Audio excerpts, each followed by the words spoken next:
자, 이렇게 국제원자력기구 등 국제사회가 일본의 오염수 문제를 걱정하는 건 지금 이 컴퓨터 시뮬레이션으로 보시는 것처럼 오염수가 바다로 흘러들 경우 일본 근해는 물론이고요. 태평양을 비롯한 전 세계 해양에 방사능이 퍼질 위험이 있기 때문입니다. 후쿠시마에서 고농도 오염수를 배출할 경우 불과 200여일 만에 제주도를 시작으로 한반도 해역에 방사능 오염수가 침투할 가능성이 큰 것으로 나타났습니다. 김윤미 기자가 설명해 드립니다. 만약 일본 후쿠시마에서 고농도 방사능 오염수를 바다로 방출하면 어떻게 퍼져나가는지 시뮬레이션한 영상입니다.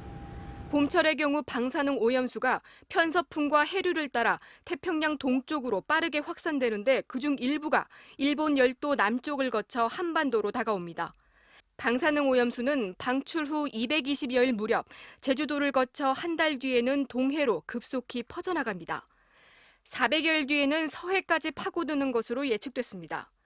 태평양을 거치며 방사능 농도는 많이 희석되긴 하지만 일본이 벌인 오염수가 확실히 한반도로 들어온다는 걸 보여줍니다.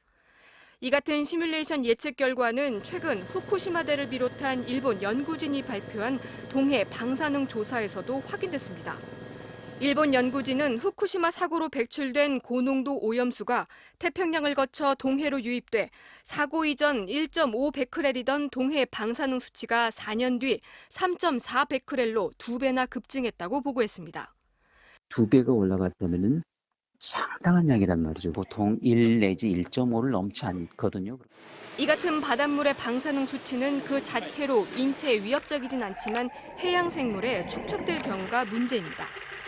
후쿠시마 오염수에 포함된 방사성 세슘의 반감기는 약 30년.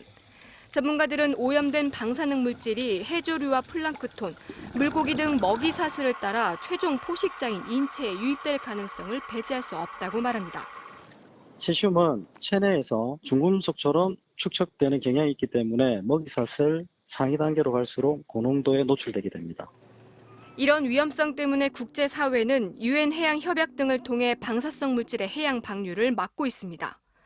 일본도 1993년 구소련 해군이 방사성 폐기물을 동해에 버렸다는 사실이 알려지자 철저한 조사를 요구하며 강하게 반발한 바 있습니다. MBC 뉴스 김윤미입니다.